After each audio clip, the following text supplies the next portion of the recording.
Everyone, welcome back to the channel. मेरा नाम है शिखा और आज हम करेंगे अपनी क्लास 10th इकोनॉमिक्स का chapter number first which is development.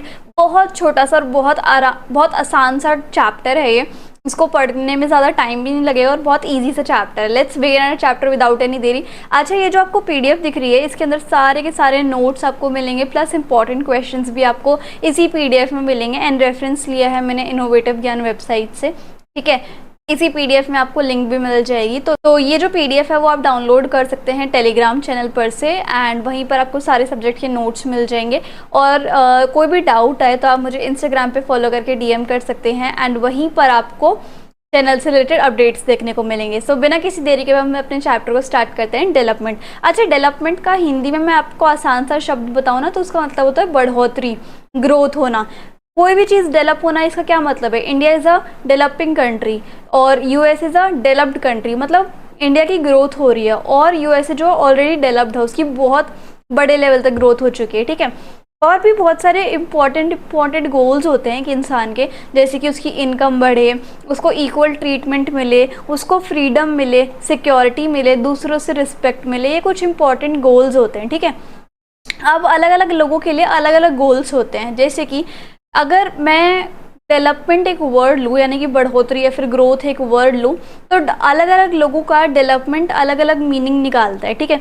जैसे अगर मेरे पर्सपेक्टिव से अगर आप डेवलपमेंट का मतलब जानोगे तो वो अलग होगा। जैसे मुझे अपने यूट्यूब के करियर में बढ़ोतरी चाहिए, ग्रोथ चाहिए, तो वो मेरा एक डेवलपमेंट का नोशन है। अगर मैं आपसे पूछूँ तो आपका अलग होगा कि मुझे स्कूल्स में अपने मार्क्स में ग्रोथ करनी है या फिर किसी को अपनी इनकम में ग्रोथ करनी है। तो different people has different notion about the development, ठीक है।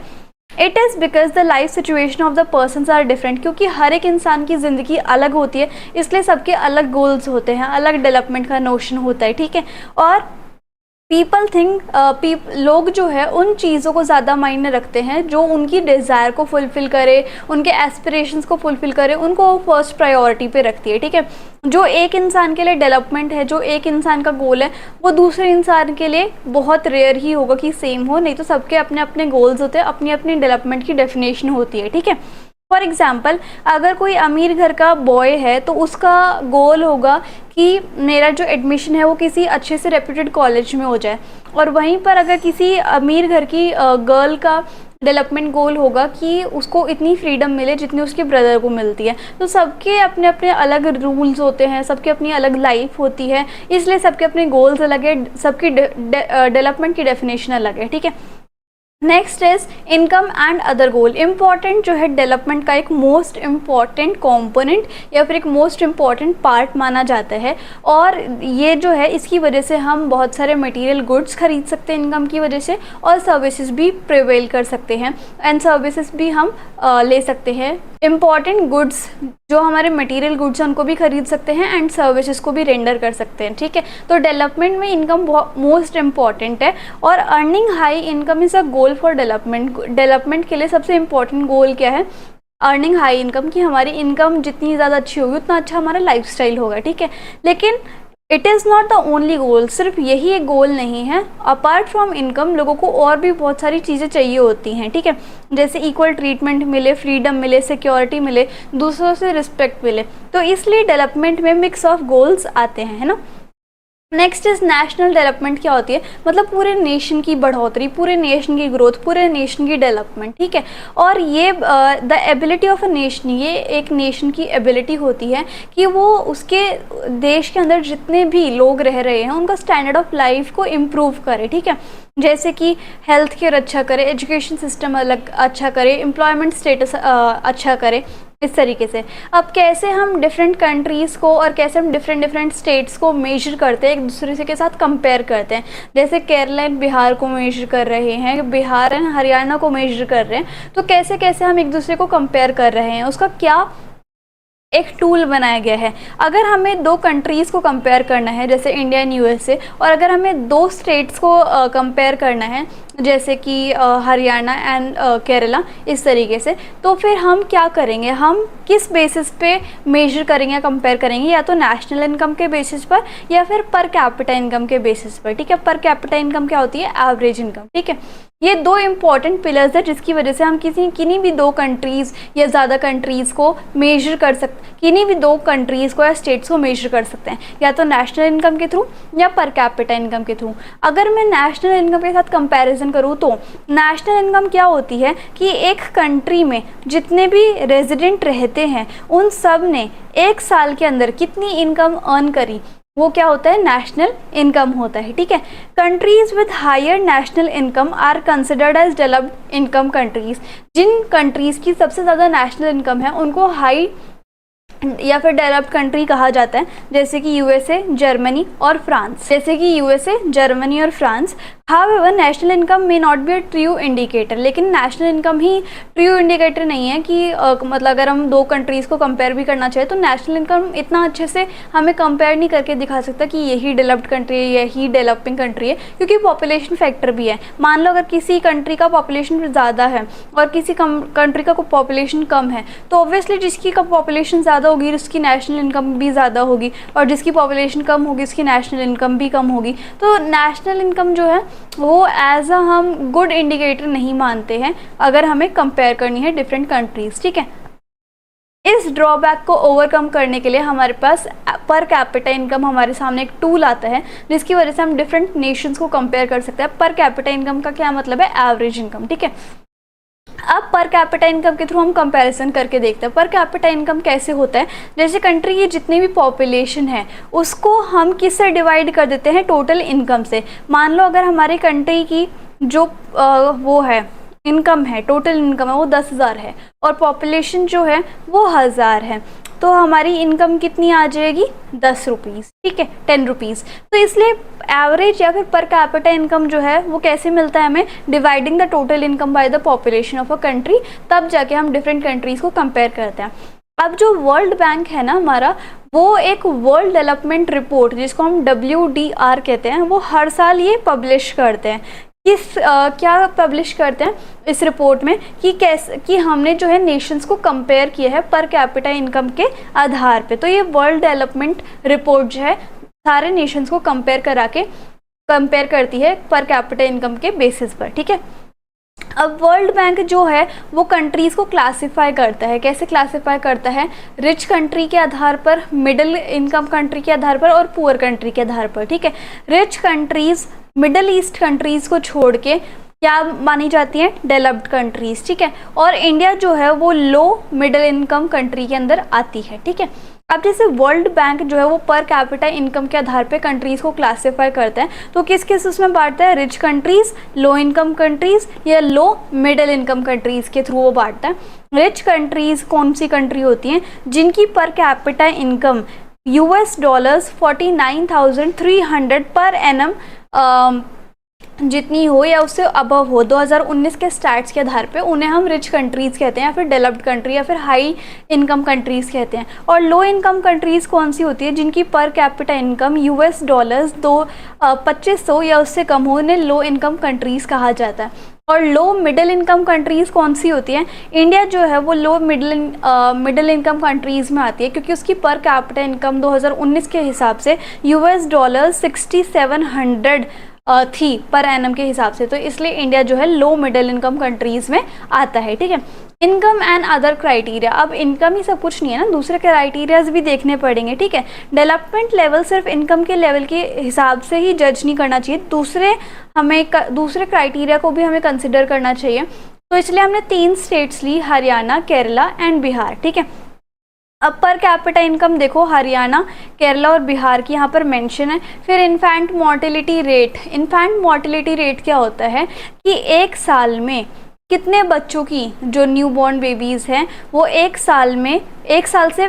साल का होने से पहले ही कितने बच्चों की डेथ हो गई, उसे इन्फेंट मोर्टेलिटी कहते हैं। जैसे मान लो अगर 1000 बर्थ हुए, ठीक है, उनमें से 500 बच्चों की डेथ हो गई, वो एक साल के भी नहीं हुए थे, उससे पहले ही उनकी डेथ हो गई, तो उसे कहते हैं इन्फेंट मोर्टेलिटी रेट। ठीक है, लिटरेसी रेट की कितने पढ़े लिखे हैं, और नेट अटेंडेंस रेशियो मतलब कि कितने बच्चे स्कूल को अटेंड कर रहे हैं, तो हरियाणा का पर कैपिटा इनकम देखो, केरला का देखो और बिहार का देखो।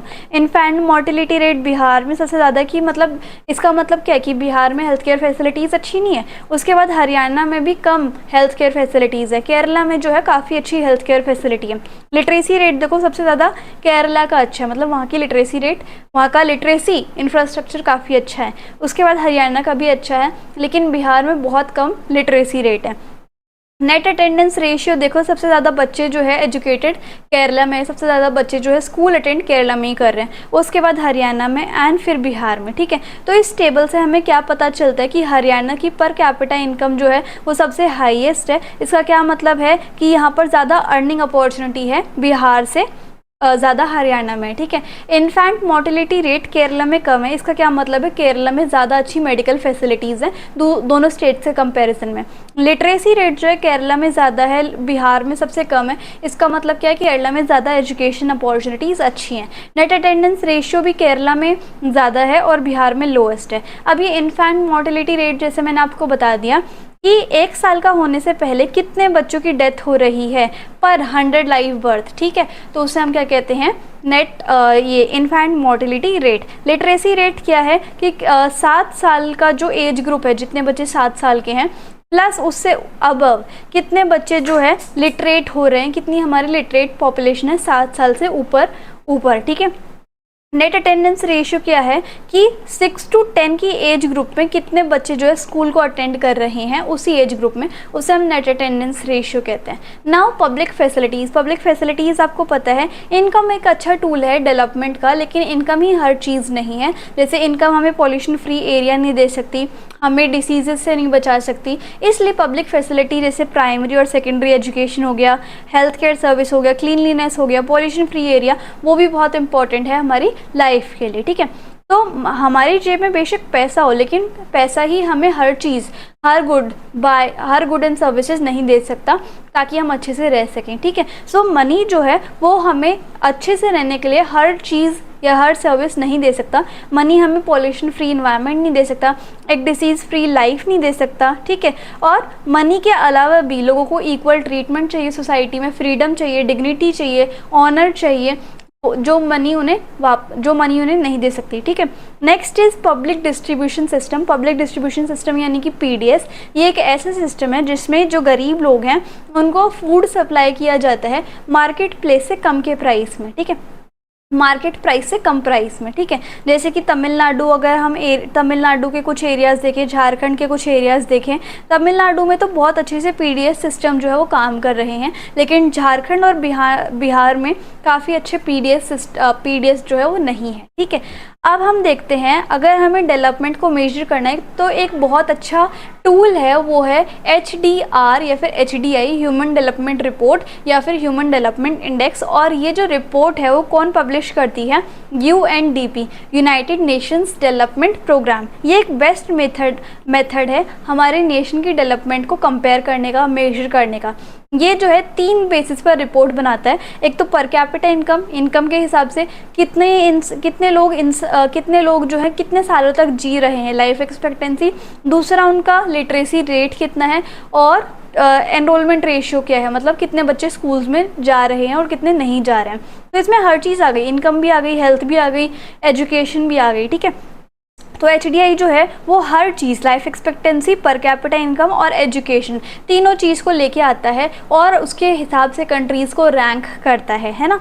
और अगर हम इंडिया की बात करें तो HDI में इंडिया की रैंक वर्ल्ड में 136 है। अब BMI क्या होता है, BMI is body mass index. ये कैसे कैलकुलेट किया जाता है, जो भी आपका वेट है, ठीक है, उसका स्क्वायर बाय जो भी आपका वेट है वो लिखो।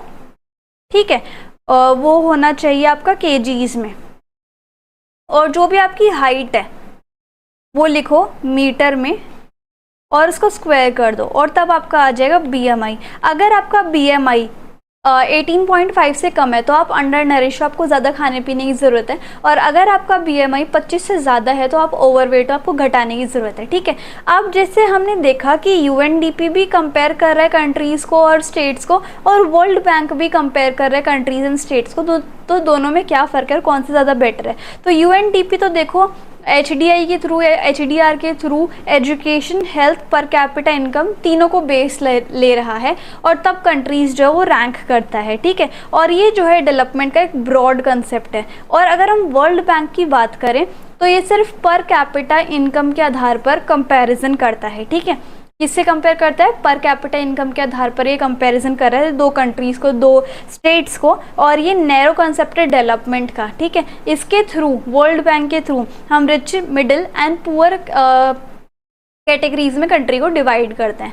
Now coming toward sustainable development क्या होती है कि बढ़ोतरी इस तरीके से करो कि आज जो रिसोर्सेज हैं वो हमारे आज की जनरेशन के लिए भी प्रेजेंट हो, साथ ही साथ फ्यूचर जनरेशन के लिए भी बच जाए, ठीक है। हमें जुडिशियस यूज़ करना चाहिए अपने रिसोर्सेज का, और डेवलपमेंट जो है वो फ्यूचर जनरेशन के साथ कॉम्प्रोमाइज़ ना करे। Now environment degradation and sustainable development. Environment degradation का क्या मतलब है कि हम जो है अपनी ग्रीडीनेस को फुलफिल करने के लिए, अपने लालच को पूरा करने के लिए जितने भी हमारे नेचुरल रिसोर्सेज है, नेचुरल इन्वायरमेंट है, उसको हम डिस्ट्रॉय करते जा रहे हैं। और जो हमारे नेचुरल रिसोर्सेज हैं हम उनको मिस यूज़ कर रहे हैं, जिसकी वजह से इन्वायरमेंट हमारा डिस्ट्रॉय होता जा रहा है। जैसे air pollution, water pollution, natural resources का कम होना, ये सब चीज़ें हो जा रही हैं। और इससे क्या होता है, सस्टेनेबल डेवलपमेंट जो हमने अभी ऊपर पढ़ा, इस चीज़ को भी खतरा है। और शायद हम अपनी फ्यूचर जनरेशन के लिए, जो हम कहते हैं कि हमें सेव करना चाहिए अपनी फ्यूचर जनरेशन के लिए और आज की जनरेशन के लिए भी प्रेजेंट होना चाहिए, वो शायद पॉसिबल ना हो पाए अगर हम ऐसे ही मिसयूज़ करते गए तो इस तरीके से हमारा जो चैप्टर है फाइनली ख़त्म होता है। आई होप आपको वीडियो काफ़ी अच्छी लगी होगी, समझाने का तरीका भी अच्छा लगा होगा। और आज हम करेंगे अपनी क्लास 10th इकोनॉमिक्स का chapter number 2 which is sectors of Indian economy. बहुत ईजी चैप्टर है और बहुत ही अच्छा चैप्टर है, इसमें काफ़ी कुछ सीखने को मिलेगा। तो बिना किसी देरी के स्टार्ट करते हैं। ये नोट्स मैंने लिए हैं इनोवेटिव ज्ञान वेबसाइट से, जिसकी लिंक आपको इस PDF में मिल जाएगी। ये PDF में मैंने नोट्स भी प्रोवाइड किए हैं, इंपॉर्टेंट क्वेश्चन भी प्रोवाइड किए हैं, और ये कंबाइंड PDF आपको मिलेगी टेलीग्राम चैनल पे, तो वहाँ पे जाके आप इसको डाउनलोड कर लेना in order to learn everything, है ना। और साथ ही साथ अगर आपको कोई भी डाउट है तो आप मुझे इंस्टाग्राम पे फॉलो करके DM कर सकते हैं, वहीं पर आपको चैनल से रिलेटेड अपडेट्स देखने को मिलेंगे, ठीक है। So let's begin our chapter without any देरी, सेक्टर्स ऑफ इंडियन इकोनॉमी। तो सबसे पहले जो ये इकोनॉमिक एक्टिविटीज़ होती हैं वो क्या होती हैं? ये कुछ ऐसी एक्टिविटीज़ होती हैं जो बेसिकली हम इसलिए करते हैं ताकि हम पैसे कमा सकें, उनको हम इकोनॉमिक एक्टिविटीज़ कहते हैं, ठीक है। जैसे कि ऐसी एक्टिविटीज़ जिसमें हम गुड्स एंड सर्विसेज को कंडक्ट कराते हैं, उनको प्रोड्यूस करते हैं और फिर बेचते हैं ताकि हमें पैसा आ जाता है, उन्हें हम इकोनॉमिक एक्टिविटीज़ कहते हैं, ठीक है। अब इकोनॉमिक एक्टिविटीज़ को करने के लिए 3 सेक्टर्स होते हैं, प्राइमरी सेक्टर, सेकेंडरी सेक्टर और टर्शरी सेक्टर, ठीक है। सबसे पहले आता है प्राइमरी सेक्टर पे। प्राइमरी सेक्टर में जो गुड्स होते हैं उनका कैसे प्रोडक्शन होता है, नेचर के रिसोर्सेज की हेल्प से हमें वो गुड्स मिलते हैं, ठीक है। उन्हें हम उसे क्या हम कहते हैं, प्राइमरी सेक्टर। जैसे कि आपका एग्रीकल्चर हो गया, डेयरी हो गया, फिशिंग हो गया, इसकी वजह से हमें गुड्स मिलते हैं। फिशिंग से हम मछली पकड़ेंगे, है ना, मछली हमें मिलेगी, मछली को हम जाके बेचेंगे, तो क्या हो गया, हमने नेचर से कोई रिसोर्स लिया और फिर उसको बेच के हम क्या कर रहे हैं, उस गुड को बेच के हम क्या कर रहे हैं, पैसे कमा रहे हैं, ठीक है। तो ये होता है द सेक्टर इन विच, ऐसा सेक्टर जिसमें हम गुड्स को प्रोड्यूस करते हैं, नेचुरल रिसोर्सेज को एक्सप्लॉइट करके, नेचुरल रिसोर्सेज का हम यूज़ करके, तब जाके हमें जो गुड मिलता है उससे हम क्या कहते हैं, प्राइमरी सेक्टर। अब जैसे मान लो प्राइमरी सेक्टर से हमें कोई भी गुड मिलता है, जैसे कि हमें गेहूँ मिले प्राइमरी सेक्टर से, तो वो गेहूँ गए किसी फैक्ट्री में और वहाँ उन गेहूँ का क्या बन गया, आटा बन गया, ठीक है, फ्लोर बन गया, ओके। तो वो होता है सेकेंडरी सेक्टर। सेकेंडरी सेक्टर में जो नेचुरल प्रोडक्ट होता है जो हमें प्राइमरी सेक्टर से मिला है, उसकी हम फॉर्म चेंज कर देते हैं, मैन्युफैक्चर कर करके, उत्पादन कर करके, मशीन्स में डाल के या फिर इंडस्ट्रीज़ में लाके, उसे हम कहते हैं सेकेंडरी सेक्टर। और इसका क्या मतलब, इसको हम और किस नाम से जानते हैं, इंडस्ट्रियल सेक्टर। जैसे yarn and cloth weaving from cotton fibre, sugar and गुड़ फ्रॉम शुगर केन, जैसे गन्ने से गुड़ बन गया या फिर गन्ने से चीनी बन गई, ठीक है। और कॉटन जो फाइबर होता है उससे क्या बन गया, कपड़ा बन गया या फिर धागा बन गया। तो इससे क्या हो गया कि हमें जैसे नेचर से कॉटन मिली थी, हमें जैसे नेचर से शुगर केन मिला था, तो उससे फिर गुड़ बन गया और फिर उससे शुगर बन गई।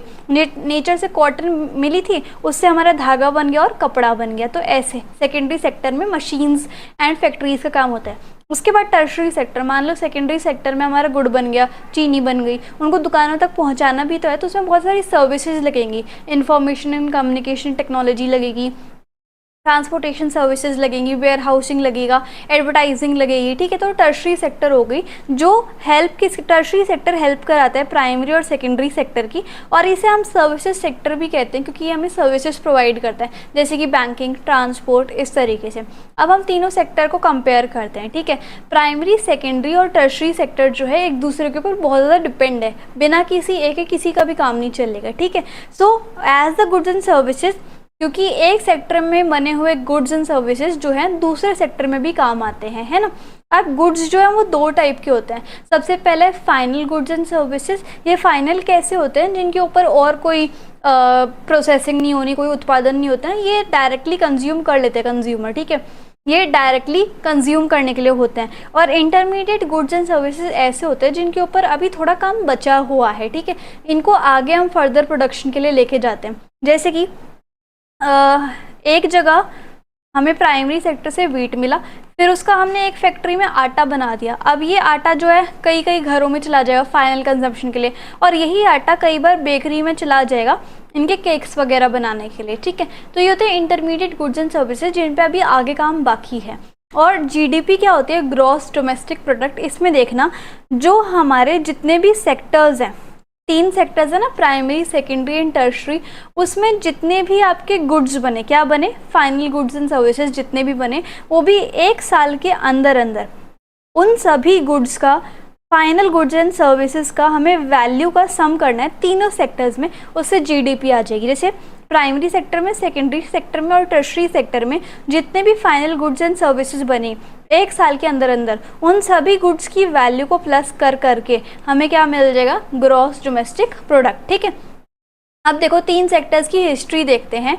इंडिपेंडेंस के बाद यानी कि 1947 के बाद क्या हुआ? 1947 के बाद 1972 तक प्राइमरी सेक्टर यानी कि एग्रीकल्चर सेक्टर बहुत ऊपर वाले लेवल पे था, ठीक है। फार्मिंग मेथड इम्प्रूव होने लग गए, जिसकी वजह से ग्रीन रेवोल्यूशन आया, उसकी वजह से हमारा जो सरप्लस फूड है, जो बहुत ज़्यादा एडिशनल फूड है, वो बनने लग गया था। हमें किसी और के ऊपर डिपेंड होने की ज़रूरत नहीं थी। लोग जो है फिर जैसे एग्रीकल्चर काफ़ी बूस्ट हुआ, नई नई फार्मिंग टेक्निक्स आई, तो फिर लोग जो है मैन्युफैक्चरिंग की तरफ यानी कि फैक्ट्रीज़, इंडस्ट्रीज़ की तरफ ज़्यादा भागने लग गए। फिर सेकेंडरी सेक्टर काफ़ी अच्छा बनने लग गया, ठीक है। उसकी प्रोमिनेंस ज़्यादा होने लग गई, उसकी डोमिनेंस ज़्यादा लगने लग गई। अब क्योंकि प्राइमरी एंड सेकेंडरी सेक्टर को काफ़ी अच्छी डेवलपमेंट और करानी है, काफ़ी अच्छी सर्विसेज भी उनको चाहिए, जैसे कि information technology, trade, transport, warehouse, banking, तो फिर टर्शरी सेक्टर आने लग गया प्रोमिनेंस में। और 2011 और 12 को हम देखें तो प्राइमरी सेक्टर को छोड़ के टर्शरी सेक्टर जो है इंडियन जीडीपी में 60% जो है वो कंट्रीब्यूट करने लग गया।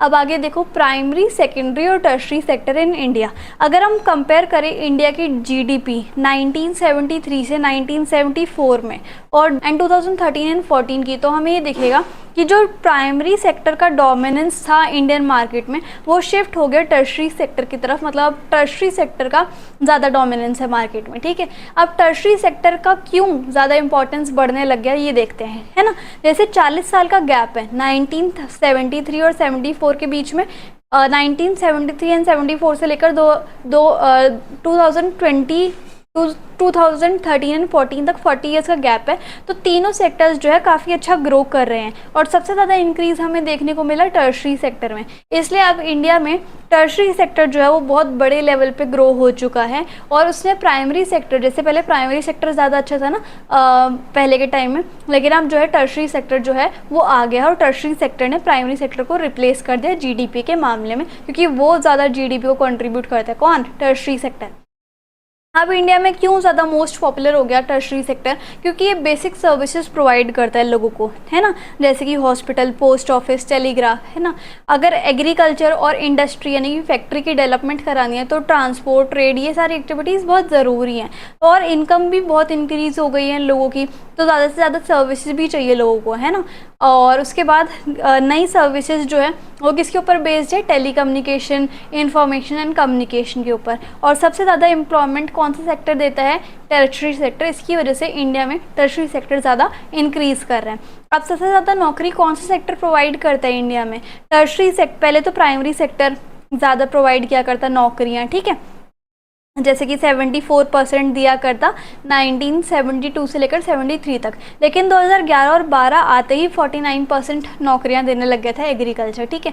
और आज के टाइम पे अगर हम देखें तो टर्शरी सेक्टर का जो शेयर है वो ज़्यादा बढ़ गया है और प्राइमरी सेक्टर का जो शेयर है वो कम हो गया है। तो इसलिए सबसे ज़्यादा नंबर, लेकिन फिर भी जो ग्रेटेस्ट नंबर ऑफ पीपल है, यानी कि हाफ ऑफ द पॉपुलेशन अभी भी प्राइमरी सेक्टर में लगी हुई है। इसका क्या मतलब है कि प्राइमरी सेक्टर में क्या है? Disguised unemployment. अब ये अनएम्प्लॉयमेंट क्या होती है? बेरोजगारी, ठीक है।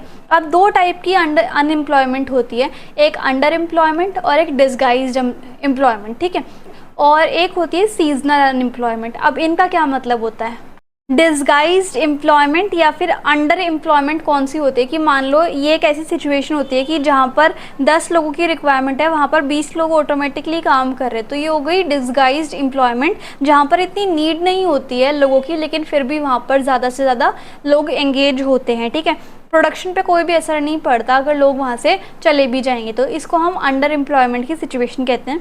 और सीजनल अनएम्प्लॉयमेंट क्या होता है कि व्हेन पीपल आर अनएम्प्लॉयड, जब लोगों को नौकरी नहीं मिलती है, काम नहीं मिलता है एक पर्टिकुलर सीजन के लिए, उसे हम सीजनल अनएम्प्लॉयमेंट कहते हैं। जैसे अगर मान लो फार्मर्स ने फसल उगाई राबी सीजन के लिए और वो अनएम्प्लॉयड है दूसरे सीजन के लिए, तो वो होती है सीजनल अनएम्प्लॉयमेंट, ठीक है।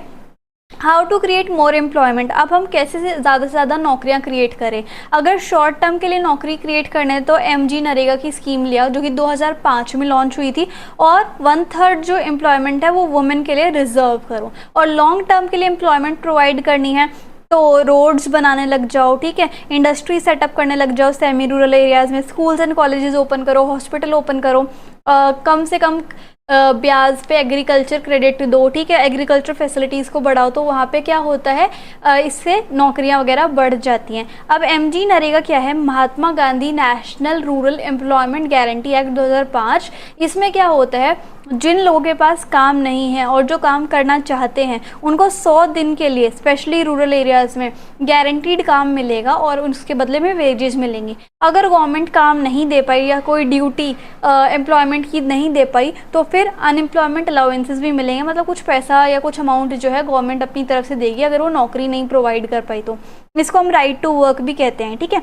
ये 100 डेज़ के लिए होती है और सभी गाँव में होती है। Basically 625 district of the country में ये स्कीम जो है लॉन्च की गई है। इसको हम राइट टू वर्क भी कहते हैं क्योंकि अगर गवर्नमेंट काम या ड्यूटी प्रोवाइड नहीं कर पाई, एम्प्लॉयमेंट प्रोवाइड नहीं कर पाई, तो वो अलाउंसेस ज़रूर देगी, है ना। अब कैसे हम रूरल एरियाज़ में नौकरी की अपॉर्चुनिटीज़ बढ़ा सकते हैं? एक तो सबसे पहले स्मॉल फार्मर्स को सस्ते रेट पे लोन देना चाहिए, इरिगेशन फैसिलिटी देनी चाहिए, डैम्स और कैनाल को कंस्ट्रक्ट करना चाहिए ताकि ज़्यादा से ज़्यादा लोगों की नौकरियां लगे। रूरल एरियाज़ में रोड का कंस्ट्रक्शन होना चाहिए ताकि रूरल कम्युनिटी में भी नौकरियां बढ़े। ज़्यादा से ज़्यादा स्कूल्स में ओपन होने चाहिए ताकि एजुकेशन सेक्टर में भी जॉब बढ़े, लिटरेसी बढ़े और हेल्थ सिचुएशन जो है वो इम्प्रूव हो जाए।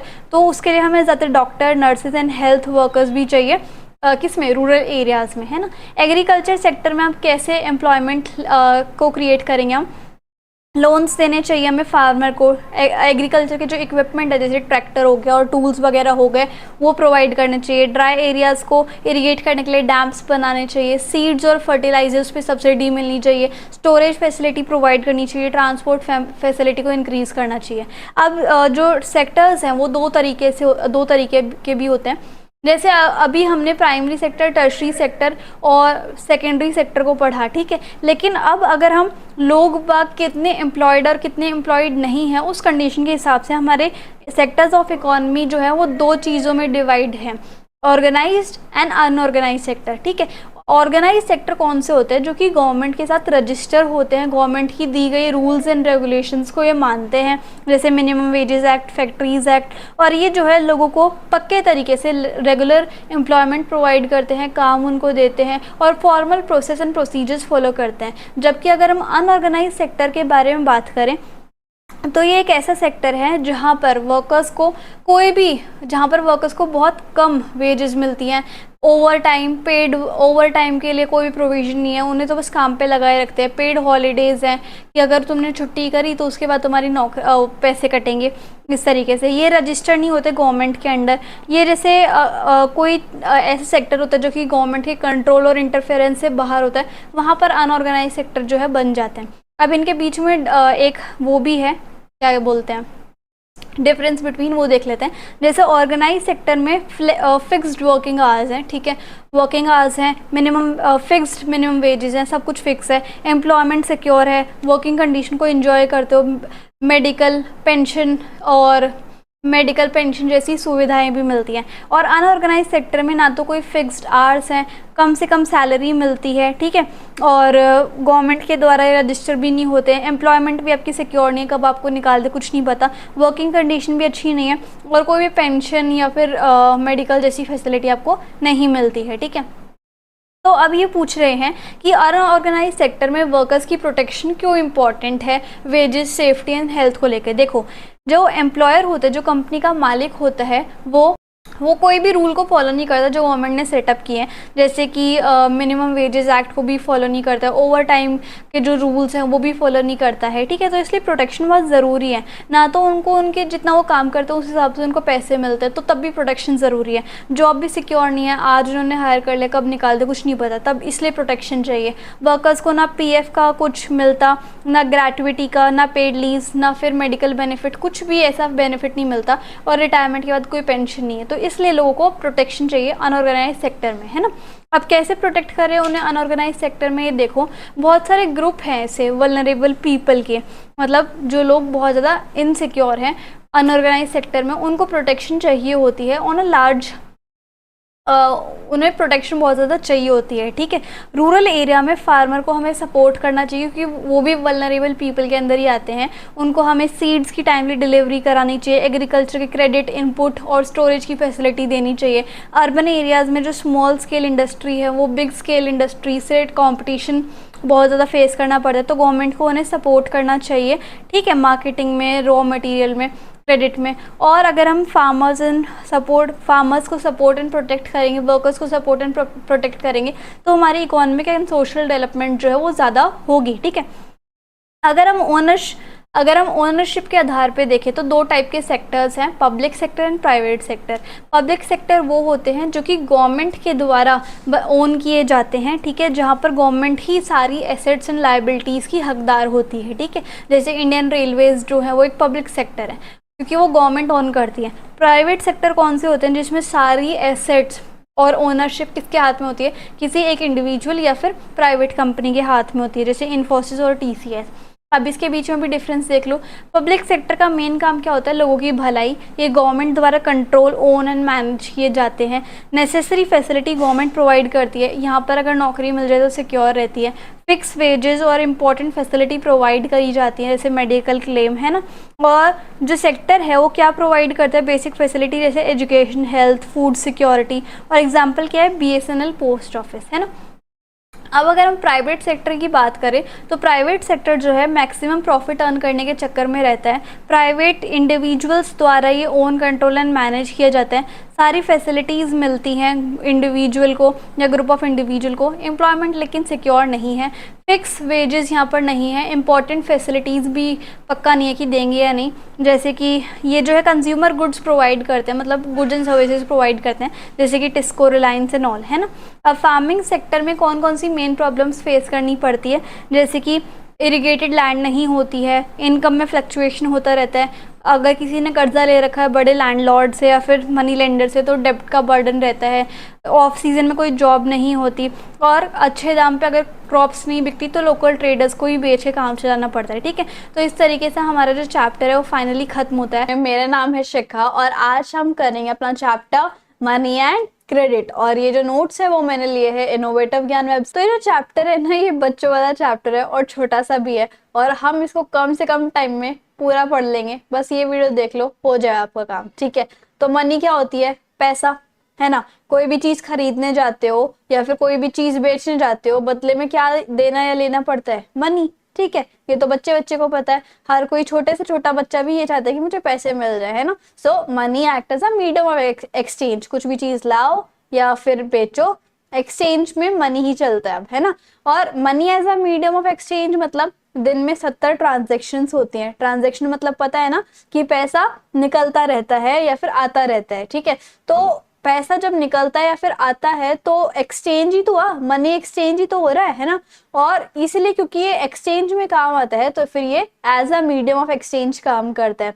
पहले के टाइम में मनी एक्सचेंज नहीं होती थी, पहले के टाइम में होता था बार्टर सिस्टम। यानी कि अगर एक कम्योडिटी जो है हमें चाहिए, जैसे मुझे कोई चीज चाहिए तो मुझे किसी दूसरे से पूछना पड़ेगा कि क्या तेरे पास वो वाली चीज है, तो बोलेगी हाँ मेरे पास है, ठीक है। बदले में वो मुझे वो दे देगी जो मुझे चाहिए, और मुझे उसको कुछ ऐसी चीज देनी पड़ेगी जो उसको नीड होगी, है ना, और जो मेरे पास ऐसी पड़ी होगी जिसकी मुझे जरूरत ना हो। तो that is known as barter system. लेकिन बार्टर सिस्टम की एक दिक्कत थी, डबल कोइंसिडेंस ऑफ वांट। यानी कि अगर मान लो मेरे को पेन चाहिए और सामने वाले इंसान को पेंसिल चाहिए, मेरे पास पेंसिल ऑलरेडी है, मेरे को अभी पेंसिल का काम नहीं है, तो मैं पूछूंगी सबसे पहले कि किसी के पास पेन है क्या, मुझे जरूरत चाहिए। तो आएगी मेरे पास कि मेरे पास पेन है लेकिन मुझे बदले में पेंसिल चाहिए, तो मेरे पास बदले में पेंसिल होनी चाहिए उसको देने के लिए। That is double coincidence of want, ठीक है। तो पहले बार्टर सिस्टम चलता था, मनी तो थी ही नहीं, है ना।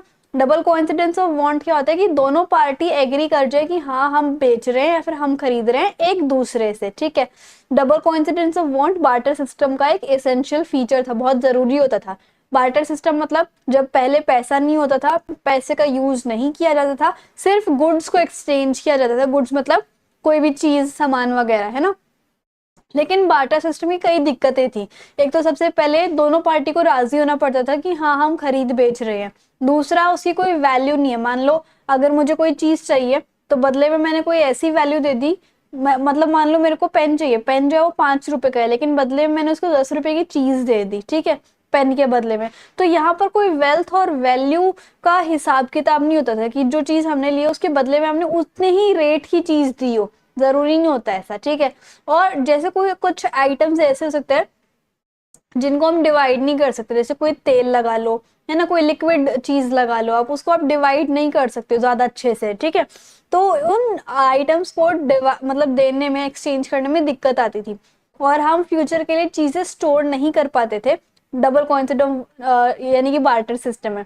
लेकिन अब पैसे जो है वो आने लग गए थे, फॉर्म्स ऑफ मनी बदलने लग गई थी। जैसे अगर हम बहुत पहले टाइम की बात करें तो जो भेड़ बकरी होते थे उनको एज अ मनी यूज किया जाता था। मिडीवल पीरियड यानी कि बीच का समय अगर हम देखें तो जो मेटेलिक गोल्ड होते थे, जैसे गोल्ड सिल्वर की मोहरें होती थी, है ना, कॉपर और लेड, इनको मनी की यूज में लिया जाता था। लेकिन आज के टाइम में पेपर नोट्स है, पेपर करेंसी है, इनको एज अ मनी यूज किया जाता है। और जो मॉडर्न जमाने के पैसे वो कैसे होते हैं, नेट बैंकिंग होती है आपके मोबाइल फोन में, पेपर नोट होते हैं, डेबिट क्रेडिट कार्ड होते हैं, चेक होते हैं, यूपीआई होते हैं, और भी बहुत सारे तरीके होते हैं, है ना। तो करेंसी क्या होती है, जब कॉइन्स नहीं आए थे उससे पहले बहुत सारे object as a money use किए जाते थे, है ना। जैसे कि पहले के टाइम में इंडियंस जो है वो भेड़ बकरी को एज अ मनी यूज किया जाते थे, करते थे मतलब कि। लेकिन अब जो है पेपर नोट्स एंड कॉइन्स आ गए हैं as a modern form of money, जिसके अंदर और भी डेबिट क्रेडिट कार्ड, यूपीआई, ये सब आ गए हैं। इंडिया में करेंसी की बात करते हैं, अब हमारी इंडिया की करेंसी कौन सी है, रुपी। कौन सी है, रुपी, ठीक है।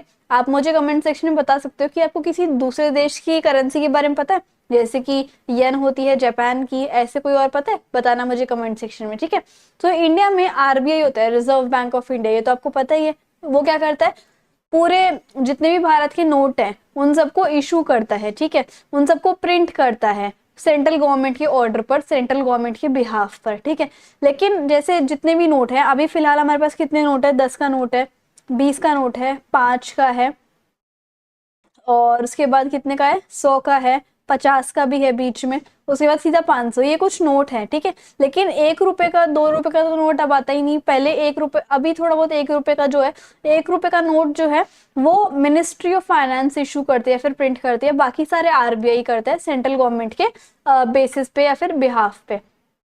आरबीआई जो है वो हमारे कंट्री की मॉनेटरी की पॉलिसी को रेगुलेट करता है। अब आप सोचते होगे यार हमारे देश में गरीबी क्यों है इतनी, आरबीआई को फटाफट इतने सारे नोट छाप दो, सबको भर भर के पैसा दे दो तो हमारे देश की गरीबी मिट जाएगी। ऐसे पहले हम भी सोचते थे, लेकिन ऐसा होता नहीं है। ठीक है, मान लो अगर हमने भर भर के सबको पैसा बांट दिया तो फिर हर कोई किसी भी चीज के बहुत महंगे महंगे दाम लगा कि ये चीज मुझे मिलनी चाहिए, मैं तेरे को ज्यादा पैसे दे रहा हूँ, है ना, तो महंगाई उतनी ज्यादा बढ़ जाएगी अगर हमने सबके पास ज्यादा ज्यादा पैसे दे दिया तो। ठीक है, तो यहाँ पर कहने का मतलब है monetary policy in the sense कि हमारे देश में पैसे की कितनी सप्लाई होनी चाहिए, ना तो ज्यादा होनी चाहिए ना कम होनी चाहिए, मीडियोकर होनी चाहिए। ठीक है, सो आरबीआई एक ऐसा सेंट्रल बैंक ऑफ इंडिया है जो कि हमारे देश में कितने पैसे की सप्लाई होगी यानी कि मॉनेटरी पॉलिसी को कंट्रोल करता है। ठीक है, और हमारे देश में जितने भी गवर्नमेंट मतलब बैंक्स हैं या फिर कॉपरेटिव्स है उनके ऊपर ये नजर बनाए रखता है, उनकी एक्टिविटीज को ट्रैक करता है कि ये जो है वो सही से काम कर भी रहे हैं या नहीं।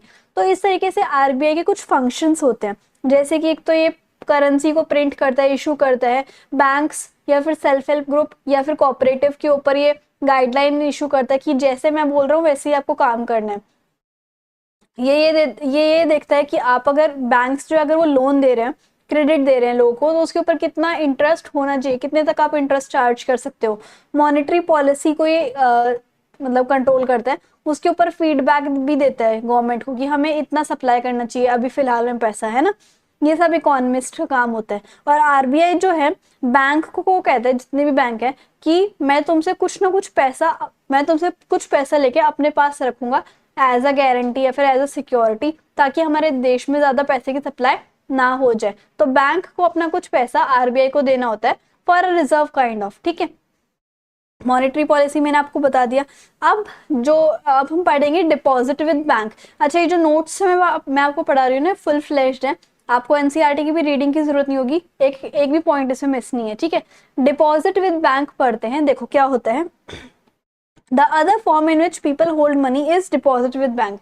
एक और फॉर्म ऑफ मनी होती है जिसमें क्या होता है, लोग जो है अपना पैसा बैंक में रख देते हैं, जितने भी एक्स्ट्रा मनी है लोगों के पास वो सब अपना बैंक में रख देते हैं एक बैंक का अकाउंट खुलवा के, है ना। तो जैसे आप मान लो कुछ डिपॉजिट करने गए, आपके पास थोड़े एक्स्ट्रा पैसे हैं, आपने सोचा अकाउंट में गिरवा देता हूँ, तो बैंक जो इसके ऊपर थोड़ा सा इंटरेस्ट भी देती है। मान लो आपने 1,000 रुपए जमा कराए तो आपको 10 रुपए इंटरेस्ट दे दिया कुछ टाइम बाद, ऐसे करके वो देती है। और जैसे मान लो आपको लगता है कि आपको निकलवा लेने चाहिए अपने वो पैसे, तो जब भी आप चाहोगे तो आपके पैसे निकल भी जाएंगे इस तरीके से। तो जैसे आपकी इच्छा पे आपका पैसा बैंक अकाउंट से निकल रहा है, तो इसलिए इन डिपॉजिट को हम क्या बोलते हैं, डिमांड डिपॉजिट भी बोलते हैं। ठीक है, पहले तो गुल्लक वगैरह में रख लिया करते, और जब हमें पैसे चाहिए होता था तो हम गुल्लक को फोड़ देते थे, है ना, तो वो भी डिमांड डिपॉजिट ही हो गया, लेकिन अब बैंक आ गए गुल्लक की जगह। ठीक है, चेक फैसिलिटी क्या होती है, पेपर तो देखा ही हो आपने जिसको आप चेक कहते हो, तो वो बैंक को एक इंस्ट्रक्शन देता है कि इस चेक पर जिस भी इंसान का नाम होगा उस इंसान को उतने रुपए चाहिए ही चाहिए, उतने रुपए बैंक को देने ही देने। तो चेक एक पेपर होता है जो कि बैंक को इंस्ट्रक्ट करता है कि उस चेक पे जिस भी इंसान का नाम होगा उस पर्सन को इतने पैसे देने ही देने जितने पैसे चेक पे लिखे हुए हैं। ठीक है, एंड पेमेंट जो है वो बेसिकली कैश की जगह अब चेक में मतलब की जाती है। ठीक है, अब हम पढ़ेंगे मॉडर्न बैंकिंग सिस्टम को। जब करेंसी भी मॉडर्न हो चुकी है तो अब बैंकिंग सिस्टम भी मॉडर्न होंगे, है ना। तो जैसे करेंसी है और जितने भी डिपॉजिट्स हैं वो सब अब बैंक के साथ रिलेटेड होते हैं। कैसे, देखो आपके पास जितनी भी करेंसी मतलब जितने भी पैसे आप वो बैंक में जमा कराते हो। ठीक है, जब चाहो उसको निकलवा भी सकते हो उस पैसे को, और बैंक जो है उसी पैसे से लोन भी दे सकता है लोगों को, मतलब वो डिपॉजिट भी करता है पैसे और लोन भी देता है। ठीक है, अब हम पढ़ेंगे loan activities of the bank, यानी कि बैंक कैसे लोन देता है लोगों को। बैंक लोन भी तो देता है ना, उधार पे पैसे भी तो देता है, तो कैसे देता है वो पढ़ेंगे। और साथ ही साथ हम देखेंगे कि बैंक अगर पैसे लेता है, डिपॉजिट करवाता है, उसके ऊपर ब्याज भी देता है, इंटरेस्ट भी देता है। ठीक है, तो उसके ऊपर इंटरेस्ट भी देता है और साथ ही साथ लोगों को लोन भी देता है। तो बैंक कैसे कमाता हो, तो इस पैराग्राफ में आपको वो चीज पता चलेगी। देखो, बैंक जब भी आपके पास एक्स्ट्रा पैसे होते हैं आप जमा करवाने जाते हो बैंक में, ठीक है, और वो आपको छोटा सा लो रेट ऑफ इंटरेस्ट दे भी देते हैं। ठीक है, प्रोत्साहन के लिए, क्या अगर आगे भी आपके पास कुछ पैसा होगा एक्स्ट्रा में तो आप बैंक में जमा करवा दोगे। ठीक है, सो बैंक जो है एक्सेप्ट करता है डिपॉजिट को और आपको एक लो रेट ऑफ इंटरेस्ट भी देता है। ठीक है, इंडिया में क्या होता है, बैंक जो है, इंडिया नहीं वैसे पूरे वर्ल्ड में, बट इंडिया जो है अपने पास डेली का 15%, 100 में से 15% कैश हमेशा अपने पास रखता है। कि मान लो जितने भी लोगों ने हमारे पास पैसा जमा करवा रखा है, अगर उनमें से कुछ लोग आ भी गए कि उन्हें पैसा निकलवाना है अपने अकाउंट में से, तो 15% कैश हमेशा डेली रेडी रखते हैं कि अगर कोई आएगा निकलवाने तो हम उस कैश में से उनको दे देंगे पैसे, ठीक है। अब बाकी 100 में से 15% तो उन्हें डेली का डेली रखना ही पड़ता है। बाकी जो 85% है ना, वो बैंक अपने पास रख लेता है, और जिन भी लोगों को जरूरत होती है पैसों की, उनको वो लोन दे देता है, ठीक है। अब जो लोग बैंक से लोन लेते हैं तो बैंक उनसे हाई रेट ऑफ इंटरेस्ट लेता है, ठीक है। तो हाई रेट ऑफ इंटरेस्ट लेते हैं, तो अब क्या होगा, जैसे जितना अमाउंट वो हमारी डिपॉजिट पे देगा, बैंक जितना अमाउंट हमारी वो डिपॉजिट पे देगा और जितना अमाउंट वो लोन से लेगा, उन दोनों को अगर हम डिफरेंस करेंगे, माइनस करेंगे, तो वो जो आएगा वो बैंक की इनकम हो जाएगी, ठीक है। तो इस तरीके से बैंक जो है एज अ मीडिएटर काम करता है कि डिपॉजिटर को थोड़ा बहुत वो लोन मतलब हल्का सा रेट ऑफ इंटरेस्ट दे देता है जो लोग डिपॉजिट करते हैं, और जिसको उसने पैसे दिए हैं कर्ज पे या फिर लोन पे, उससे वो high rate of interest charge करता है। तो दोनों इंटरेस्ट को अगर आप माइनस कर दोगे तो बैंक का मनी हो जाएगा, मतलब सैलरी हो जाएगी या फिर इनकम हो जाएगी। तो इस तरीके से बैंक जो है वो कमाता है, ठीक है। अब क्रेडिट क्या होता है, क्रेडिट माने लोन, एक तरीके का लोन का एग्रीमेंट, जिसमें बैंक जो है वो किसी नीडी इंसान को पैसे दे देता है, गुड्स एंड सर्विसेज देता है, और एक प्रॉमिस होता है इसमें, जो बोरोवर होता है वो एक प्रॉमिस करता है कि मैं आपको फ्यूचर में पैसे दे दूंगा, तो ये होता है क्रेडिट, ठीक है। अब क्रेडिट यानी कि लोन की दो सिचुएशंस होते हैं, दोनों अलग अलग। अगर आप लोन लेते तो आपके साथ पॉजिटिव भी हो सकता है और नेगेटिव भी हो सकता है। कैसे, अब वो पढ़ते हैं। फर्स्ट सिचुएशन क्या होती है, क्रेडिट एज एन एसेट। इसका क्या मतलब होता है, जैसे मान लो फेस्टिवल सीजन है, अब एक स्टोरी है, ठीक है। तो एक शू मैन्युफैक्चरर है जिनका नाम सलीम है, और उनको एक ऑर्डर मिला है कि आपको हमारे लिए बहुत सारे शूज मतलब बल्क में बनाने हैं 1 महीने के अंदर अंदर। तो उन्हें अपनी प्रोडक्शन पूरी करने के लिए थोड़े बहुत एक्स्ट्रा वर्कर्स की भी हेल्प चाहिए थी, और उन्हें रॉ मटेरियल्स भी परचेज करने थे, जैसे कि लेदर, थ्रेड्स, नीडल्स वगैरह। तो उन्होंने सप्लायर को बोला, जो सप्लायर थे रॉ मटेरियल वगैरह के, लेदर वगैरह के, कि आप अभी मुझे दे दो और मैं आपको पक्का फ्यूचर में पेमेंट कर दूंगा, ठीक है। और उन्होंने जो ट्रेडर थे उसे थोड़ी बहुत एडवांस पेमेंट पहले ही ले ली थी, ठीक है। तो अब मंथ के एंड में उन्होंने अपना ऑर्डर भी डिलीवर कर दिया, अच्छा प्रॉफिट भी बना लिया, और जिनसे उन्होंने पैसा उधारी पे लिया था उनको पैसा भी वापस कर दिया। अब क्रेडिट एज अ डेब्ट ट्रैप जो है, डेब्ट ट्रैप मतलब कर्जा, ठीक है, बहुत हैवी कर्जा। तो क्रेडिट जो है डेट ट्रैप की तरह भी काम कर सकता है। कैसे, एक फार्मर थी जिनका नाम था स्वप्ना, उन्होंने लोन लिया किसी मनी लेंडर से ताकि जितना भी उनका खेती बाड़ी में खर्चा आएगा वो पूरा कर पाए, लेकिन उनकी जो क्रॉप थी वो सारी खराब हो गई क्योंकि उसमें कीड़ा लग गया, पेस्ट लग गया, और क्रॉप फेलियर हो गया। अब वो लोन पे नहीं कर पाई, और जितना ज्यादा लोन था उससे ज्यादा उसका इंटरेस्ट भी था, इंटरेस्ट पे इंटरेस्ट बढ़ता गया और लोन भी बढ़ता गया। अब यहाँ पर क्रेडिट ने यानी कि लोन ने दो सिचुएशंस, दो अलग अलग सिचुएशंस हमने देखने को मिलती है। लोन ने सलीम के लिए तो एक बहुत पॉजिटिव रोल प्ले किया, और क्योंकि सलीम ने प्रॉफिट भी बना लिया, लोन भी रिपे कर दिया। लेकिन स्वप्ना के लिए लोन ने एक नेगेटिव रोल प्ले किया, वो लोन भी नहीं दे पाई और प्रॉफिट भी नहीं कमा पाई, तो वो बहुत ही ज्यादा कर्जे में यानी कि डेट ट्रैप में फंस गई, और अब उसे अपनी लैंड बेचकर गुजारा करना पड़ रहा है। अब जिन फार्मर्स के ऊपर डेट ट्रैप यानी कि बहुत ज्यादा कर्जा चढ़ जाता है, वो क्या करते हैं, मतलब क्यों उनके ऊपर कर्जा चढ़ जाता है। एक तो मान लो क्रॉप अगर फेल हो गई तो लोन की रिपेमेंट नहीं कर पाएंगे, प्रॉफिट नहीं कमा पाएंगे, प्रॉफिट नहीं कमा पाए। एक तो मान लो अगर क्रॉप का फेलियर हो गया तो लोन नहीं दे पाएंगे, प्रॉफिट नहीं कमा पाएंगे। अगर क्रॉप के प्राइसेस गिर गए तब भी वो लोन की पेमेंट नहीं कर पाएंगे क्योंकि उन्हें प्रॉफिट ही नहीं होगा क्रॉप बेचने पे, है ना। और हाई रेट ऑफ इंटरेस्ट जो इनफॉर्मल सोर्स होते हैं क्रेडिट के, जैसे कि आपने किसी फ्रेंड से ले लिया, रिलेटिव से ले लिया, तो उसके लिए हाई रेट ऑफ इंटरेस्ट जो है वो बहुत ज्यादा देते हैं इनफॉर्मल सेक्टर ऑफ क्रेडिट वाले। तो इस वजह से डेट ट्रैप हो जाता है और उसकी रिकवरी बहुत पेनफुल होती है, ठीक है।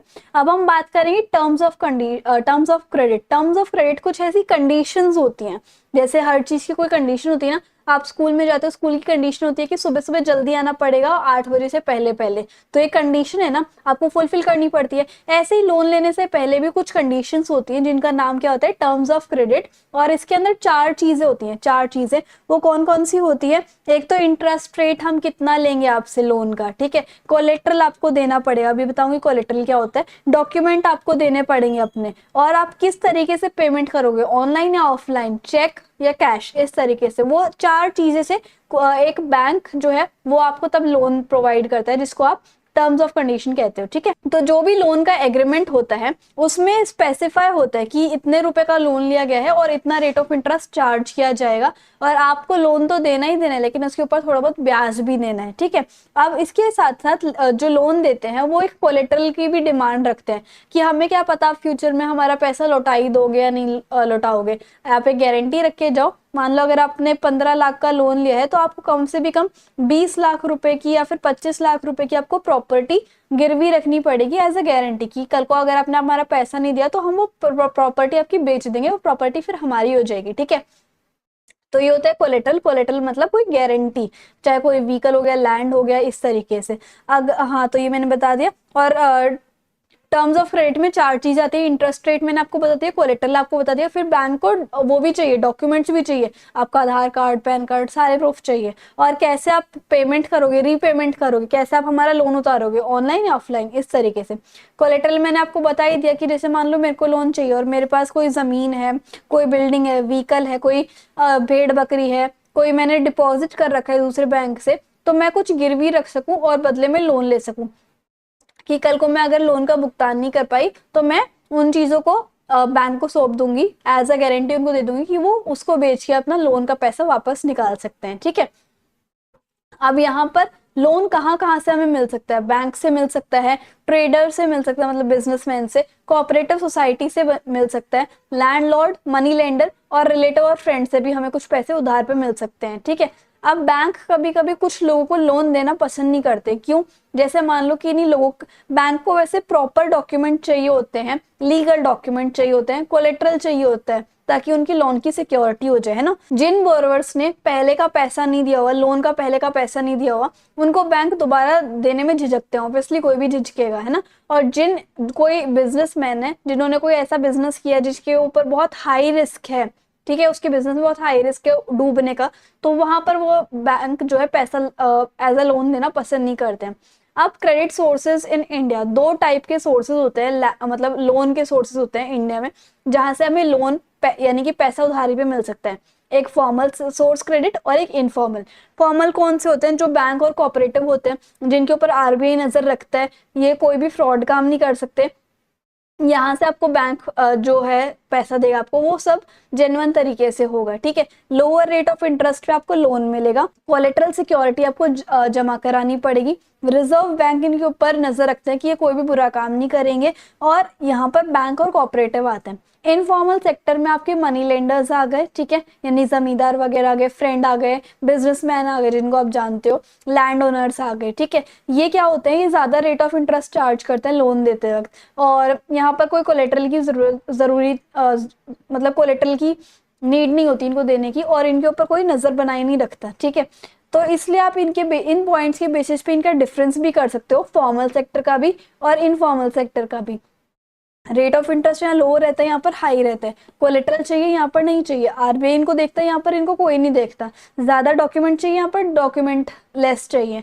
यहाँ पर एग्जांपल बैंक और कोऑपरेटिव, यहाँ पर money lender, traders, friend retailers और बहुत सारी चीजें, है ना। अब रोल ऑफ आरबीआई क्या रहता है फॉर्मल सेक्टर में, यानी कि आरबीआई का रोल बैंक और कोऑपरेटिव पे क्या रहता है, ये देख लो। आरबीआई जो है वो बैंक के ऊपर नजर रखता है, वो ये कहता है बैंक को कि हमें ऐसा नहीं चाहिए कि आप सिर्फ प्रॉफिट वाले बिजनेसमैन को दे रहे हो लोन, आप स्मॉल कल्टीवेटर्स या फिर स्मॉल स्केल इंडस्ट्री वालों को भी लोन दो, ठीक है।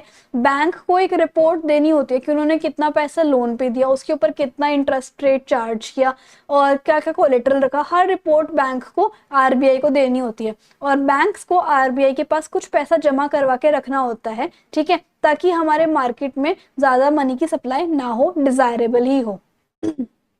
अब हमारा एक लास्ट टॉपिक बचा है सेल्फ हेल्प ग्रुप यानी कि एसएचजी। ये क्या होता है? ये मोस्टली गाँव में होता है ज़्यादातर, जहाँ पर जो गरीब लोग होते हैं वो एक सोसाइटी बना लेते हैं, कोऑपरेटिव बना लेते हैं, ठीक है। बेसिकली जो वुमेन होती है, पुअर वुमेन, वो इन एसएचजी को चलाती हैं।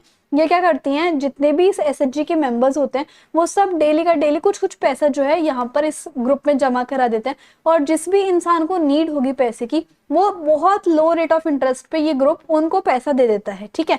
अब ये कैसे काम करते हैं, जैसे कि जो गांव वाले गरीब लोग होते हैं, स्पेशली वुमेन, वो छोटे छोटे एसएचजी चलाती हैं। जो एसएचजी के मेंबर होते हैं वो थोड़े बहुत पैसे यहाँ पर इस ग्रुप में डालते हैं, सेविंग्स डालते हैं।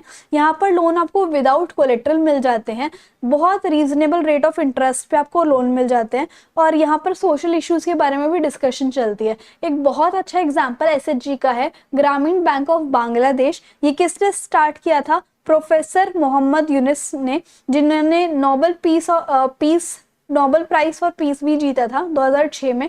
उन्होंने क्या किया, एक एसएचजी खोला जिसका नाम क्या था, ग्रामीण बैंक बांग्लादेश में, जिसकी वजह से बांग्लादेश के बहुत सारे लोगों की पैसे की समस्या खत्म हो गई और उनको बहुत आराम से लोन मिल जाता है विदाउट एनी कोलेट्रल, और भुगतान मतलब इजीली हो जाता है, इतना ज़्यादा रेट ऑफ इंटरेस्ट होता ही नहीं है। ये 2018 में खुला था और अभी तक 9 मिलियन मेंबर्स, वो भी 81,600 विलेजेस के, जो कि बांग्लादेश के हैं, इतने लोग इसका पार्ट हो चुके हैं। और इस बैंक की वजह से ये प्रूफ हो पाया है कि जो वुमेन होती हैं वो बहुत रिलायबल है, मतलब भरोसा करने लायक है, ठीक है। और वो अगर पैसा लेते भी हैं तो वापस भी कर देती है, उनके ऊपर भरोसा किया जा सकता है।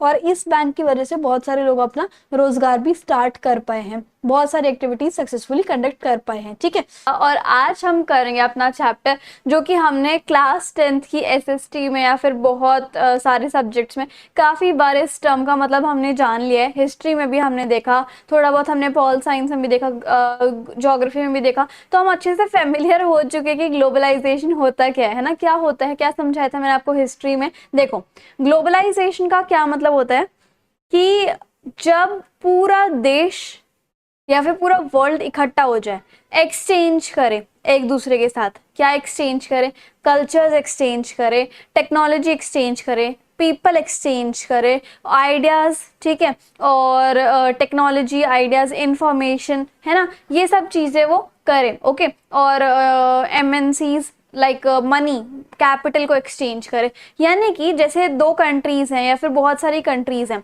अभी मैं दो कंट्रीज़ का एग्जाम्पल लेती हूँ, जैसे कि अमेरिकन हो गए, ब्रिटिशर्स हो गए, और भी बहुत सारे फॉरेनर्स हो गए, नाइजीरियंस हो गए, वो आते हैं इंडिया में। हमारे जो देश का कल्चर है, ठीक है, चाहे वो वृंदावन का कल्चर हो गया, चाहे वो कहीं का भी कल्चर हो गया, उसको फॉलो करते हैं और वहाँ अपने देश में जाके उसको इम्प्लीमेंट करते हैं। होता है ऐसा, ठीक है। जैसे यहाँ पर हमारे इंडिया में कितने सारे गुरुद्वाराज हैं, ऐसे ही सेम उन गुरुद्वाराज को फॉरेन कल्चर वाले लोग फॉलो करते हैं और अपने देशों में जाके वो गुरुद्वाराज बनाते हैं, टीचिंग्स को फॉलो करते हैं, ठीक है। तो अभी भी आप देखोगे बहुत सारे नेशंस जो हैं एक दूसरे का कल्चर जो है फॉलो करते हैं। हमारे यहाँ पे 200 साल मुगल राज करके गए थे, 200 साल ब्रिटिशर्स राज करके गए थे, ठीक है। तो उनका जो कल्चर है वो अभी भी हमारे इंडिया में है। और आपने इंग्लिश के ग्लिम्स ऑफ इंडिया वाले चैप्टर में भी देखा होगा, राज पोर्टुगीज करके गए थे गोवा में, है ना, लेकिन उनका जो चलन है ब्रेड खाने का वो अभी भी गोवा में फेमस है। तो देख रहे हो आपको कितना ज्यादा कल्चरल एक्सचेंज होता है और कितने सालों तक वो प्रथा रहती है, ठीक है।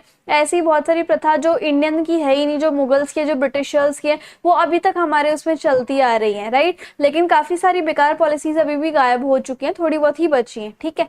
तो कुछ अच्छी चीजें भी यहाँ पर अभी भी हैं, है ना, दूसरे कल्चर्स की। तो जो कल्चर में अच्छी अच्छी मॉरल वैल्यूज होती है वो फॉलो कर लेते हैं, इम्प्लीमेंट करते हैं, तो कल्चरल एक्सचेंज होता है। अब हमारे इंडिया के जो लोग हैं पढ़ाई कर करके दूसरे देश में चले जाते हैं, in the ask for good salaries and in the ask for better future, इस तरीके से। और बाहर के देश के लोग हमारे इंडिया में भी पढ़ने आते हैं ना, लाइक दिल्ली यूनिवर्सिटी में पढ़ने आते हैं, आईपीयू यूनिवर्सिटी में पढ़ने आते हैं, बहुत सारे लोग है ना, अलग अलग जगह पर आते हैं।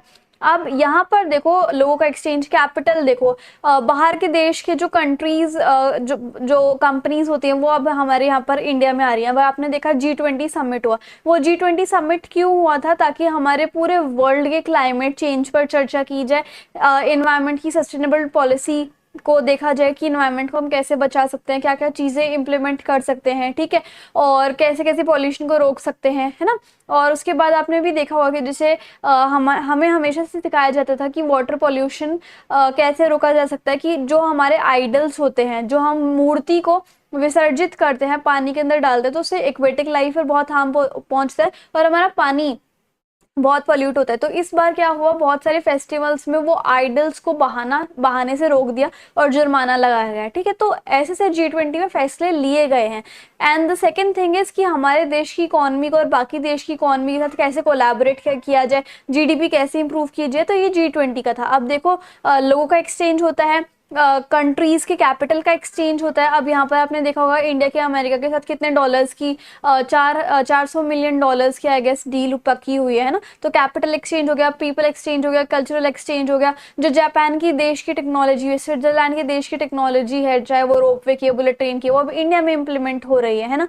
जैसे नॉर्थ कोरिया और जापान में और चाइना में एक ऐसा सिस्टम है जिसमें कैमरा में जब भी इंसान का चेहरा आएगा तो उसके साइड में उसकी सारी डिटेल्स आ जाएंगी, इसका आधार कार्ड क्या है, इसका नाम क्या है, इसके बैंक अकाउंट कौन से। तो अगर कोई भी उल्टा काम करेगा तो उसके बैंक में से फटाफट सब कुछ कट हो जाएगा, ठीक है। तो अब वही सिस्टम आपने देखा होगा इंडिया में आधार कार्ड से पैन कार्ड लिंक करा रहे हैं, वोटर ID कार्ड लिंक करा रहे हैं, आपका कोई भी क्रेडिट कार्ड है उसको बनने के लिए आपकी KYC होगी। तो हर चीज़ आपके आधार से लिंक हो रही है, तो आपका सब कुछ अब जो है सारी डिटेल्स गवर्नमेंट के पास रहेगी, ठीक है। तो अब यहीं पर ग्लोबलाइजेशन का मतलब ये होता है जब सब कुछ एक्सचेंज होता है इतने सारे कंट्रीज में साथ साथ, ठीक है। तो ग्लोबलाइजेशन का मतलब आपको समझ में आ गया। अब इस चैप्टर में बेसिकली हमें क्या करना है, सिर्फ ग्लोबलाइजेशन पढ़ना है हमें, और हमें क्या करना है, factors that have enabled globalisation, सिर्फ ये पढ़ना है, ठीक है। अब मेन जो नोटिफिकेशन मुझे आपको देना है या सूचना मुझे आपको देनी है वो ये है कि अगर आपको ये प्यारे प्यारे नोट्स चाहिए तो वो आपको मिल जाएंगे इनोवेटिव ज्ञान वेबसाइट पर।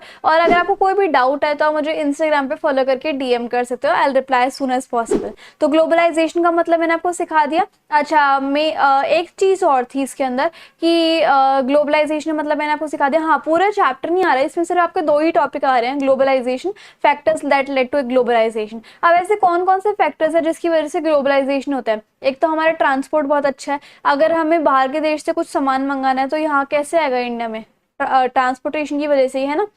इंफॉर्मेशन टेक्नोलॉजी, अगर हम कुछ भी सामान मंगा रहे हैं या फिर हमें कहीं पे भी कोई भी क्वेरी आती है तो हम टोल फ्री नंबर से कम्युनिकेट करने की कोशिश करते हैं या फिर इंटरनेट से पूछने की कोशिश करते हैं, कंपनीज टू कंपनी, है ना। तो कम्युनिकेशन टेक्नोलॉजी और information technology, computers, internet, telecommunication, इन सब की वजह से हमारा ग्लोबलाइजेशन जो है वो हो पाता है। कल्चरल एक्सचेंज, पीपल का एक्सचेंज, कैपिटल का एक्सचेंज और कैपिटल पीपल, आइडियाज़ का एक्सचेंज, टेक्नोलॉजी का एक्सचेंज, इस तरीके से। अब कौन कौन से चीज़ें हैं जिसकी वजह से ग्लोबलाइजेशन हो पाता है। टेक्नोलॉजी, हमारी टेक्नोलॉजी बहुत अच्छी तरीके से बढ़ रही है तो इसका वजह से क्या होता है, बहुत लंबे लंबे डिस्टेंस से जो गुड्स आने होते हैं हमारे पास तो आराम से टेक्नोलॉजी की वजह से आ जाते हैं। दूसरा, अगर हमें कोई भी इंफॉर्मेशन जाननी हो, हमें किसी से बात करनी हो, तो हमारे पास बहुत अच्छी टेक्नोलॉजी है कि हम अपने प्रोडक्ट की इंफॉर्मेशन जान सकते हैं, कम्युनिकेट कर सकते हैं। हमें बाहर के देश में एडमिशन लेना है किसी यूनिवर्सिटी में से तो हम कम्युनिकेट कर सकते हैं, पोर्टल्स पे से इंफॉर्मेशन ले सकते हैं।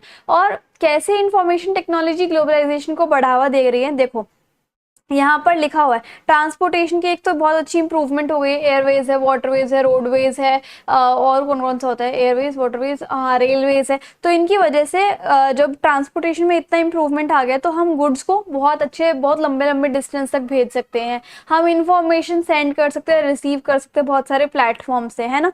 उसके बाद क्या होता है, rapidly increase in the trade में बहुत ज़्यादा इंक्रीज हो जाता है ना। कैसे, इंफॉर्मेशन से और टेक्नोलॉजी से। अब हम बात करेंगे प्राइवेटाइजेशन की। प्राइवेटाइजेशन क्या होता है, प्राइवेटाइजेशन का मतलब होता है कि मतलब किसी भी चीज़ का प्राइवेट होना। कोई चीज़ अगर गवर्नमेंट के हाथ में है, कोई चीज़ अगर गवर्नमेंट ओन कर रही है या फिर कंट्रोल कर रही है, उसकी ओनरशिप जो है प्राइवेट इंडिविजुअल्स के हाथ में चली जाना, चाहे वो बिजनेस है, इंडस्ट्री है, सर्विस है, उसको प्राइवेटाइजेशन कहते हैं। फॉरेन इन्वेस्टमेंट पॉलिसी क्या होती है कि हम अपना पैसा जो है बाहर के देश में लगाए कहीं पर, है ना। हम अपनी इंडिया की MNC बाहर देश में लगाए, इंडिया के HDFC बैंक को बाहर देश में लगाएं, ठीक है, तभी तो HDFC इंटरनेशनल बैंक है। और ऐसे ही बाहर के देश जो है वो इंडिया में आके MNC सेटअप करें, मल्टीनेशनल कॉर्पोरेशंस, ठीक है। तो ये एक ऐसी पॉलिसी है जो कि गवर्नमेंट ने इंट्रोड्यूस की थी ताकि हमारे देश में ग्लोबलाइजेशन आए। ओके, और उससे क्या होता है, कभी कभी जो ये फॉरेन इन्वेस्टमेंट पॉलिसी है इसको रिस्ट्रिक्ट कर दिया जाता है, इसको रोक दिया जाता है। ये पहले रोका जाता था जब हमारे देश को इंडिपेंडेंस मिली थी। क्या हुआ था, जब हमारे देश को इंडिपेंडेंस मिली थी 1947 में, तो ब्रिटिशर्स ने हमारे देश को पूरा खोखला कर दिया था। पैसा नाम की चीज ही नहीं थी, इंडस्ट्रीज भी नहीं थी, कुछ प्रोड्यूस करने के लिए कोई लाइक फैक्ट्री भी नहीं थी। ठीक है, तो अब यहाँ पर क्या किया गवर्नमेंट ने, 30-40 साल पहले हमारे देश में फैक्ट्रीज बनाने को एनकरेज किया था कि आप फैक्ट्रीज लगाइए, उसमें से सामान बनाइए, इंडस्ट्री सेटअप कीजिए। तब उस टाइम पीरियड में, 30-40 साल के टाइम पीरियड में, हमारी गवर्नमेंट ने बाहर देश से कोई इंपोर्ट नहीं होने दिया कि बाहर देश का कोई भी माल अब इंडिया में नहीं बिकेगा, क्योंकि हम इतनी हालत में नहीं है कि हम दूसरे बाहर के अच्छे अच्छे कॉम्पिटिटर से compete कर सकें। हमें सिर्फ इंडियंस माल ही चाहिए, हम सिर्फ वही बेचेंगे। और जब हम इतने ताकतवर हो जाएंगे कि इंडिया अपना सामान खुद बना सकता है, तब हम बाहर के देशों को भी अलाउ करेंगे, ताकि इंडियन प्रोड्यूसर्स जो है अपने प्रोडक्ट को बाहर के देश के प्रोडक्ट के साथ साथ देखकर उसको इम्प्रूव कर ले। तो अभी इतना ही, उसको, उस बैरियर को, उस रिस्ट्रिक्शन को, उस ट्रेड रिस्ट्रिक्शन को हम क्या बोलते हैं, ट्रेड बैरियर। हमारी फॉरेन इन्वेस्टमेंट पॉलिसी में ट्रेड बैरियर लगा दिया गया। इसका क्या मतलब होता है ट्रेड बैरियर पे, कि मतलब इंपोर्ट और एक्सपोर्ट अच्छे से नहीं हो पाते थे। ठीक है, अगर हमें बाहर देश से कोई सामान भी मंगाना है, इंपोर्ट कराना है, तो उस पर आपको ड्यूटी देनी पड़ेगी, टैक्स देना पड़ेगा। ठीक है, और कुछ एक्सपोर्ट करना है तब उस पर तो कोई दिक्कत वाली बात है ही नहीं। तो ट्रेड बैरियर क्यों यूज करती थी गवर्नमेंट, ताकि फॉरेन ट्रेड को हम इंक्रीज कर सके, डिक्रीज कर सके और थोड़ा कंट्रोल कर सके, है ना। हम ये देख सके कि हमारे, जैसे अब आपने ब्रिटिशर्स के केस में भी सुना होगा कि ब्रिटिशर्स बहुत चालू बनते थे, वो हमारे इंडिया के प्रोडक्ट्स पे उन्होंने रोक लगा दी थी। और जो ब्रिटेन का कॉटन था, है ना, वो हमारे देश में भर भर के उन्होंने बुरा हाल कर दिया था, जिससे कि हमारे इंडियन वीवर्स को और फार्मर्स को कितनी ज्यादा दिक्कत आई थी, है ना। पूरा इंडियन मार्केट जो था वो फॉरेन गुड से भरा हुआ था। तब इंडिया का जो है बहुत लेवल डाउन हो गया था, और इंडिया के वीवर्स के पास काम ही नहीं था, उनके कॉटन बिक ही नहीं रहा था, सिर्फ ब्रिटेन का कॉटन यहाँ पर आए जा रहा था। और फायदा किसको होता था, ब्रिटेन को। हमारा खादी कोई यूज ही नहीं कर रहा था, क्योंकि वो महंगा था एज कम्पेयर टू ब्रिटेन के प्रोडक्ट। ठीक है, तो इंडिया तो बिल्कुल ही मिट्टी में मिल गया, ब्रिटेन के पास पैसा जाया जा रहा था इंडिया से, है ना।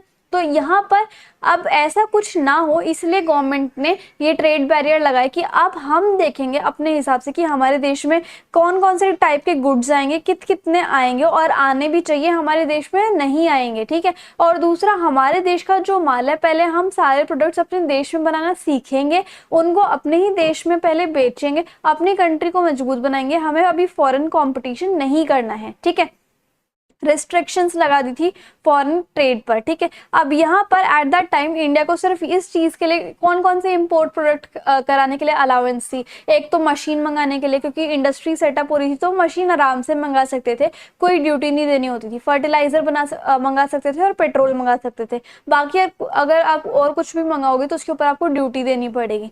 फिर आई हमारी न्यू इकोनॉमिक पॉलिसी 1991, जब हमारे इंडिया में बहुत सारे लाइक फैक्ट्री सेटअप हो गई थी, इंडस्ट्री सेटअप हो गई थी। तो उसके बाद क्या हुआ, गवर्नमेंट ने सोचा कि हाँ, अब हमारी इंडिया रेडी है, अब हमारी इंडिया सेल्फ सफिशिएंट है, हमारी इंडिया के पास अच्छी फैक्ट्रीज भी हैं, अच्छा प्रोडक्शन भी है।